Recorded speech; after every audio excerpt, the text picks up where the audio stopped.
Eu sou Juliana França, eu sou nascida e criada em Japeri, na Baixada Fluminense, eu tenho 32 anos, sou filha da Catarina, eu tenho 6 irmãos, eu tenho sobrinhos lindos, eles são pretos. Eu sou atriz, sou professora de filosofia também, eu sou formada em filosofia, e é isso. Você sempre quis ser atriz?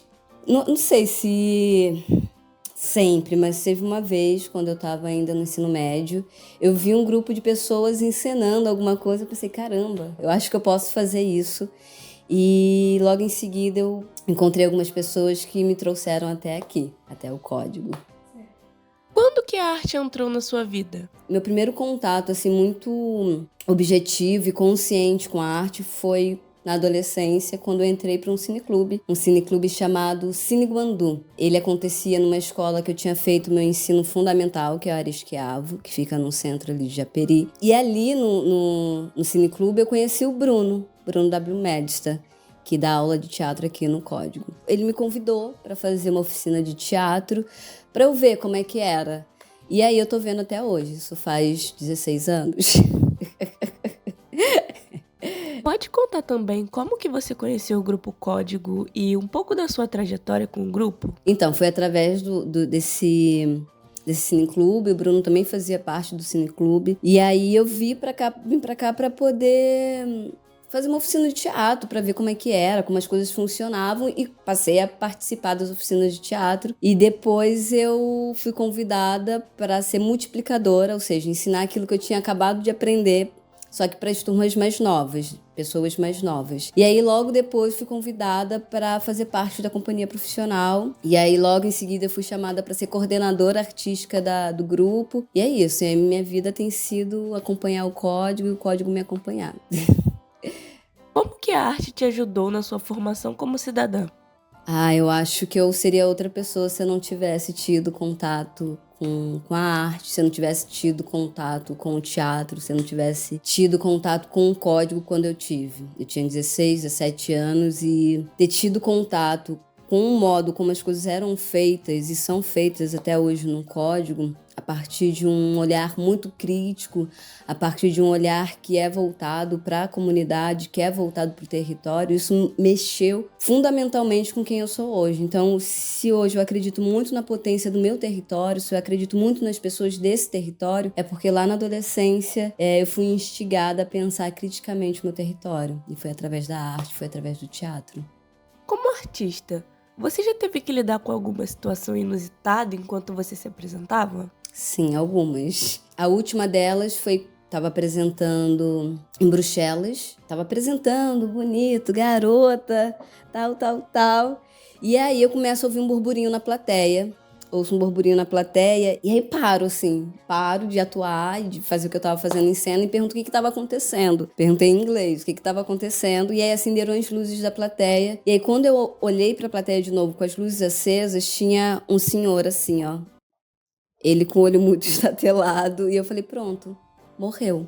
Morreu uma pessoa na plateia na hora que eu tava fazendo a cena, na hora que eu tava fazendo o meu teatro, o meu amor vai me traumatizar pro resto da vida, nunca mais vou querer fazer teatro. Era uma síndrome que ele tinha, enfim, é uma síndrome que existe, que a pessoa, tipo, sofre com as oscilações de temperatura ou de mudança muito brusca de iluminação. Então, escuro, claro, escuro, isso afeta o sistema nervoso da pessoa, e foi isso que aconteceu. Mas também teve outros episódios, assim, tava aqui no Brasil apresentando com o Código, o espetáculo naquele instante, fazendo a cena, e saiu uma pessoa da plateia pra me abraçar. Me abraçou, falei, caramba, força, que não sei o que, muito difícil tudo isso. E aí no outro dia tinha um bate-papo com os jurados do festival que a gente estava participando, e aí a galera falou, nossa, o espetáculo é lindo, contemporâneo, que não sei o que, mas achei forçada a cena do cara abraçando a Juliana em cena, acho que isso foi demais. Só que não tinha nada combinado, era uma pessoa que estava na cabine técnica, operando luz, ficou emocionado e saiu do lugar dele para poder me abraçar, para me consolar ali naquele momento, que ele achava que era muito duro na peça. Enfim, algumas coisas já aconteceram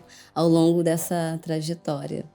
Conta um pouco pra gente sobre as suas experiências com o teatro fora do Brasil. As dificuldades que você enfrentou, um pouco sobre a diversidade cultural que teve que lidar e como você se sentiu em relação às mesmas. Eu comecei a trabalhar com teatro, eu tinha 16, 17 anos. Com 20 anos, eu entendi que era essa profissão que eu queria para minha vida, que eu ia exercer tanto a docência, eu sou professora de filosofia, quanto a vida artística paralelamente. Eu ia fazer essas duas coisas. Eu decidi que eu faria isso, que eu seria uma atriz profissional. E aí, a partir desse momento, a minha vida virou. Porque eu entendi que eu precisava trabalhar para que eu conseguisse me manter financeiramente com o meu trabalho. Nos últimos anos eu ganhei alguns prêmios no audiovisual, sobretudo, mas também no teatro, então acho que deve ter aí, sei lá, uns 10, 12, 13 prêmios em atuação, entre atriz coadjuvante, atriz protagonista, enfim, tem alguns prêmios que eu divido no audiovisual e no teatro. Em relação à carreira internacional, enfim, as pessoas perguntam muito sobre isso e tem um choque cultural muito grande. Na peça a gente fala de questões muito fortes, questões sociais muito fortes que acontecem no Brasil. Então as pessoas que vivem lá, pessoas que não são brasileiras e que vivem fora do Brasil, elas dizem que pela primeira vez entendeu o contexto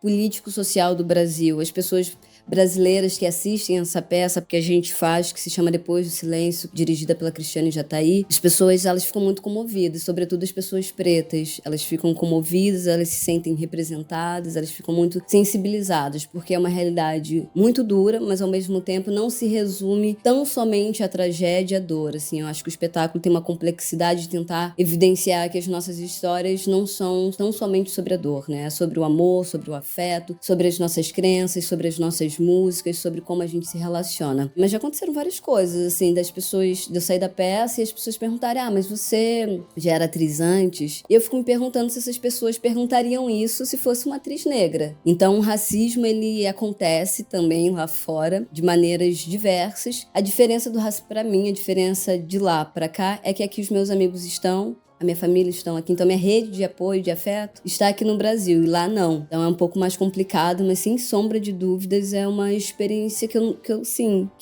nunca imaginei e que com certeza tem agregado e vai poder agregar as pessoas que estão ao meu redor também, porque eu acho que é uma troca que é válida, sempre válida.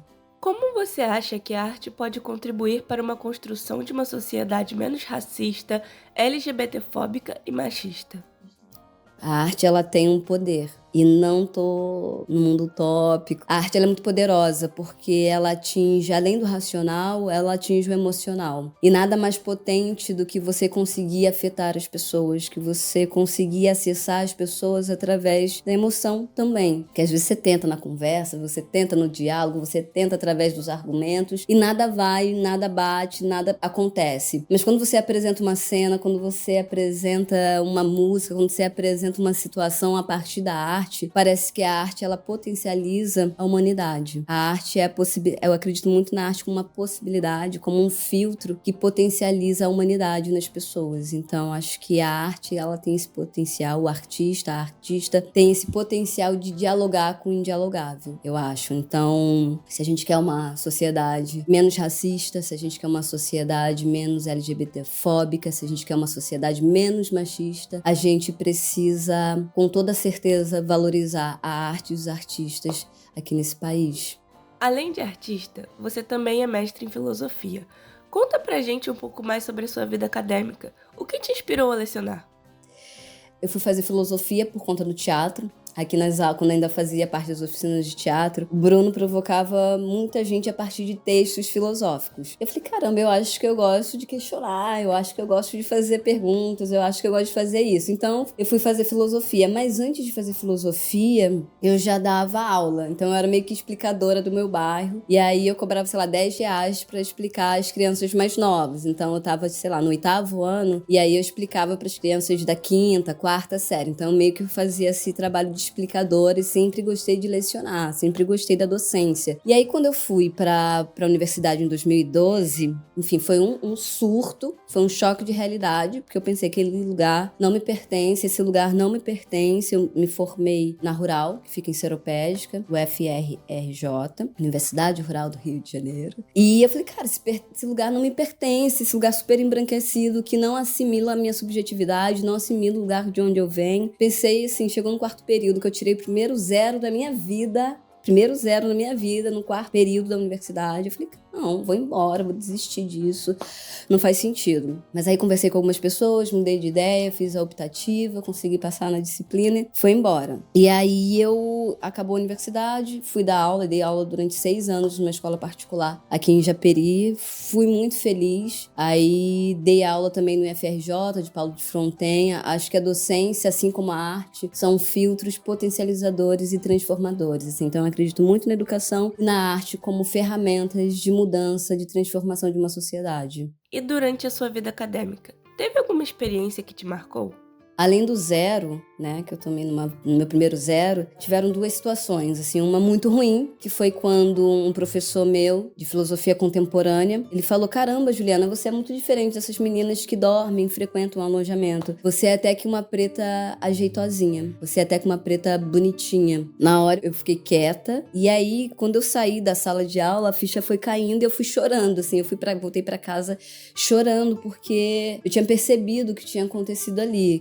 O que tinha acontecido ali era racismo. Então eu fiquei muito impactada com aquilo. Isso eu já estava no 6º período, faltando 2 períodos para terminar a graduação. Mas enfim, passou isso. Enfim, muitos desafios enfrentados dentro da universidade, mas tem um outro ponto muito, muito significativo para mim, que foi a minha colação de grau. Porque na minha colação de grau estava minha mãe, uma mulher negra, estava minha madrinha, que é uma mulher negra retinta, e as minhas irmãs, que são mulheres negras também. E vê-las ali junto comigo naquela conquista, sendo a primeira pessoa da família inteira a entrar numa universidade e sair com diploma de uma universidade, foi uma coisa revolucionária. Então esse momento de estar ali no palco e elas ali na plateia, porque a colação de grau ela aconteceu num teatro chamado Gustavão, que fica dentro da Rural. E minhas irmãs, minha mãe, minha madrinha na plateia e eu num palco. E eu olhava para elas e eu pensava, é isso. Acho que se a gente experimenta na vida fagulhas de felicidade, eu tô experimentando nesse momento fagulhas de felicidade. Foi o que eu me senti muito realizada, assim, realizando os sonhos também da minha madrinha, da minha mãe, das minhas irmãs.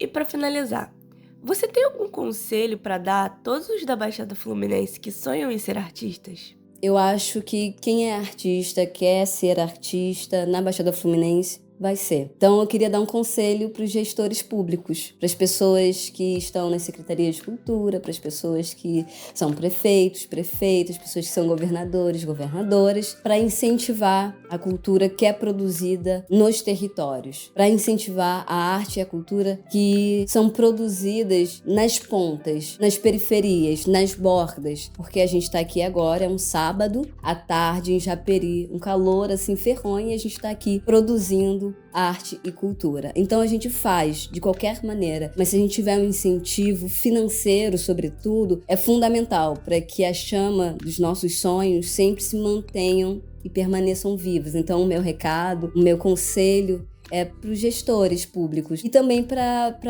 as iniciativas privadas, assim, olhar para os artistas, para as instituições com devido olhar, com o olhar de quem quer contribuir para uma sociedade mais igualitária. Eu acredito muito no potencial da arte, acredito muito no que está sendo feito aqui agora. Acho que a arte ela é transformadora. Se eu estou aqui hoje viva, falando do jeito que eu falo, é graças à arte. Eu acredito nessa ferramenta. Então eu queria dizer para cada um e cada uma de vocês que estão assistindo, para acreditar e trabalhar. Acreditem e trabalhem, a gente está aqui no Código fazendo arte e cultura. Um beijo!